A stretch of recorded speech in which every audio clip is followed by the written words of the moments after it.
Savage was savage, bro, from day one till the day he died. He never changed his stripes. He wasn't acting. He was, the real deal. God, the Rollins character is so freaking forced, bro. I disagree heavily with Kevin on this one.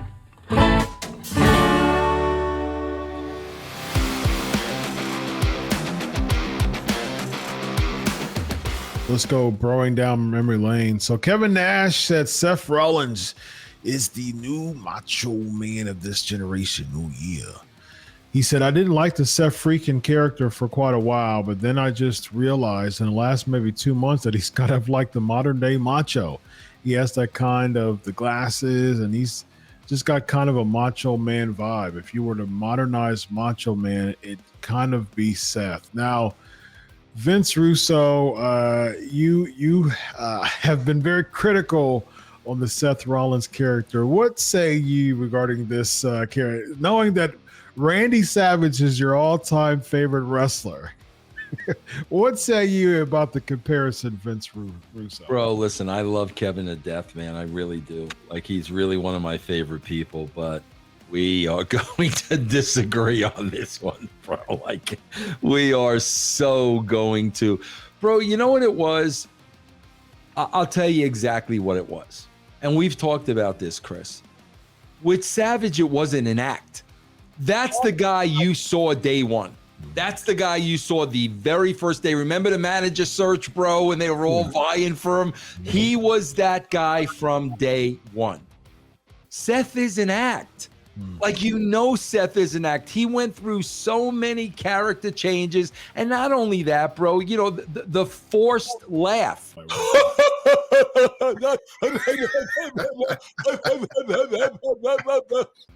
He's not laughing at anything, bro. That's the heel laugh. You know what I'm saying? It's like, and the wardrobe, it's like all so forced. Savage was savage, bro, from day one till the day he died. He never changed his stripes. He wasn't acting. He was, the real deal.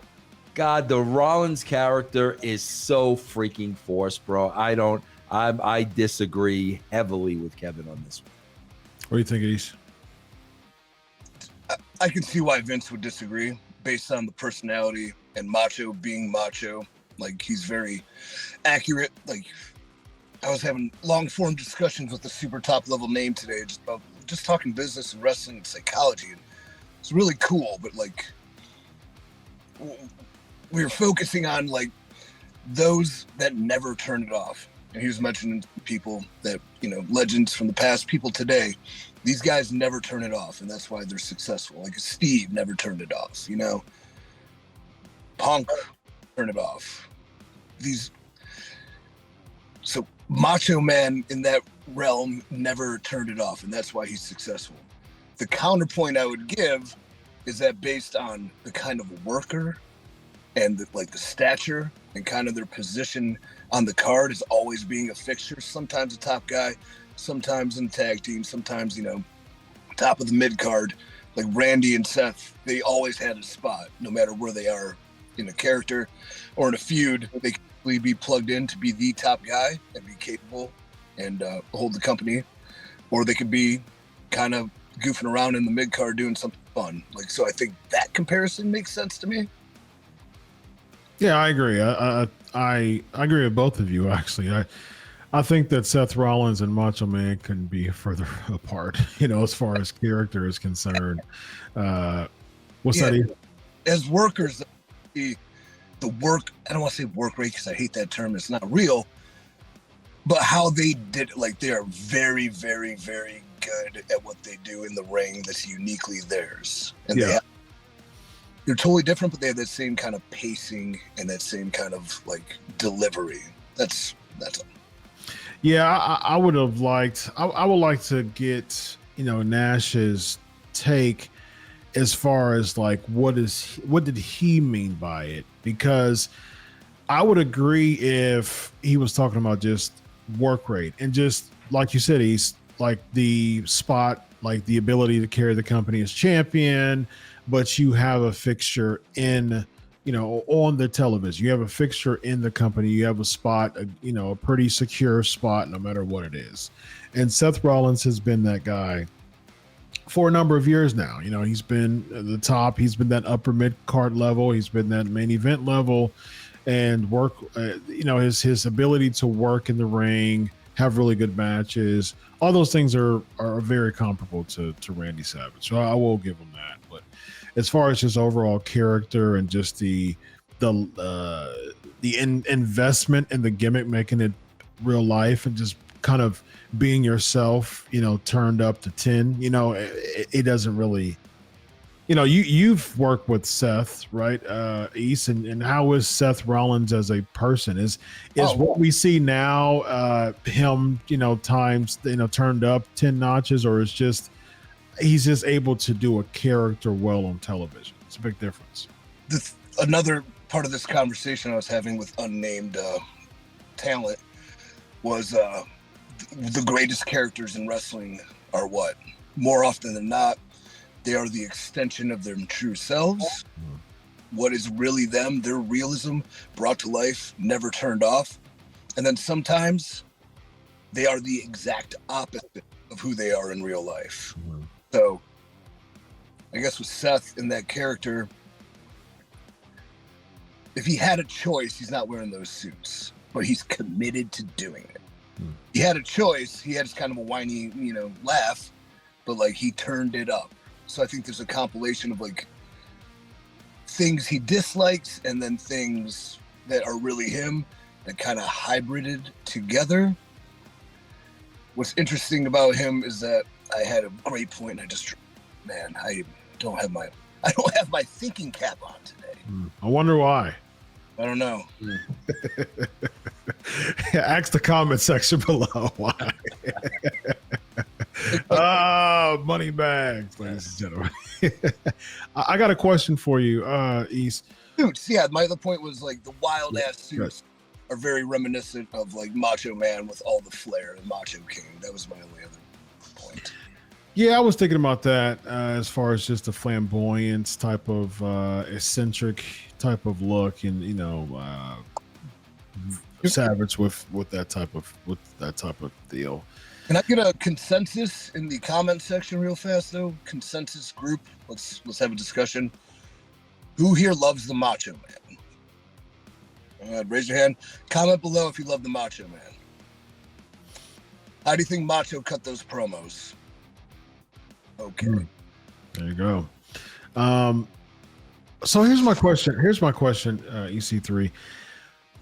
Do you feel this is all play? I want to know how you feel about this, Vince. Do either one of you feel that Seth Rollins is a generational talent? Why or why not? I can say yes, because I'm always going to take the side of the boys, especially ones I have high respect for.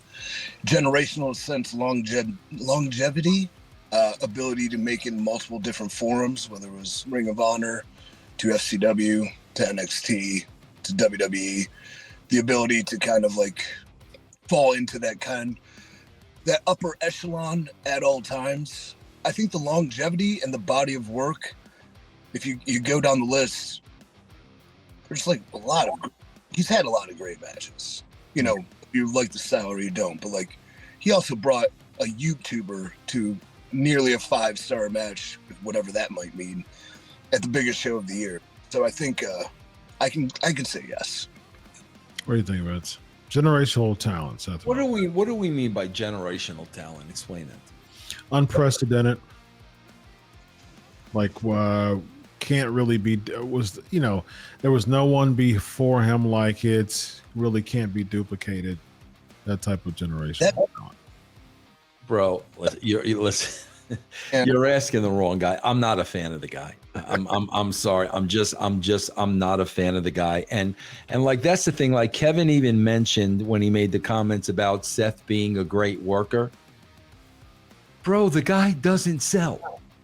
I don't know how you're a great worker. Savage sold, bro. I don't know how you're a great worker when selling isn't part of your repertoire. I don't understand that, bro. So there are various reasons why the talent, not the man, I don't know the man. There are various reasons why I am not a fan of the talent. When it comes to a generational talent, it's like there's this person is just the solo act. Like you won't see that person or something like that person in a generation, right? He's unprecedented, and there's nobody in that generation that's able to duplicate something like that person. So, exactly. Or that person, period. Go ahead, go to EC3. Case, I mean, I think there's a lot that are on par. I mean, even Moxley, like they're very opposites, but they're very much the same. And so are they both generational? Well, now I have two that I feel fit that mold, or Daniel Bryan too. Like, I don't see Moxley as a generational talent. No, I can compare Seth. To that. Yes. Yeah. I don't see it either, man. I mean, respectfully, I just don't see it. I just, he's amazing. He's an amazing in-ring worker. It's just that I don't see him. See, you're saying it too, though, Chris. He's an amazing worker and he doesn't sell. I'm talking about the ability to do moves, to be able to athleticism. That's what I meant by, as far as he's very athletic. Bro, can I ask you a question? Seriously, as I sit here and I'm thinking about Seth Rollins. Bro, what was the difference between Seth Rollins and Brian Christopher? And here's the difference. Brian Christopher had the same exact Seth Rollins character, the laugh and the whole 9 yards. The bottom line is you hated Brian Christopher because he was an a-hole. So you absolutely. He had the laugh, bro. He had the wardrobe. He wore the flashy stuff. Seth has that fake, phony heel. Bro, that's the Ted DiBiase laugh. For me, bro, like, if you're going to be a baby face and do that, like, you're acting. Like, I just have such a real problem with the character, and he's a baby face, but he's got a fake villain Ted DiBiase. I don't know, bro. It does not work for me. I kind of harken back to a conversation Vince and I had on the podcast when I wasn't watching wrestling, but I believe it was the Nakamura Seth Rollins feud that you kind of built up. It was really good storytelling. They made the chair in the back the big part of it, and the angle. They had a big match. Seth wins, but then the next week came out like nothing happened, right? Not next week, next night. Yeah.